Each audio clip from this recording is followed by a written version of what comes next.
आश्चर्यचकित था कि यदि उसे सिर्फ मेरी संभावित मृत्यु से इस कदर दुख पकड़ रहा है तो फिर उसने जीवन को मुझसे सीखा क्या? मेरे साथ 25 वर्ष पहले वाले शिष्य तक का यदि दुख से छुटकारा नहीं हुआ है तो फिर बाकियों ने मुझसे क्या ग्रहण किया होगा? और मजा ये कि अभी मैं इस आश्चर्य से बाहर आया भी नहीं था कि आनंद ने मुझे दूसरे आश्चर्य में डाल दिया। उसने मुझसे पूछा, मुझे ऐसा सत्य दीजिए कि मेरा हमेशा के लिए उद्धार हो जाए। अब मैंने क्या जीवन भर असत्य कहा था जो अंतिम वक्त कोई महान सत्य अपने प्रिय शिष्य को देकर जाता है? और फिर मैं किसी को सत्य देने वाला कौन? मैं तो सिर्फ राह दिखा सकता हूँ। बाकी तो सही मार्ग पर चलकर सत्य मनुष्य को स्वयं पार होता है।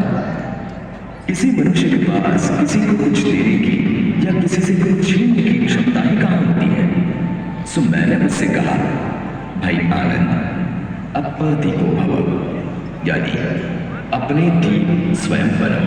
अब जब मैं साक्षात था तब भी मेरे अंतिम शब्द यही थे और आज 2500 वर्ष बाद मैं आपसे यही कह रहा हूं कि अपदीपो भव, यानी अपने दिए स्वयं बनो।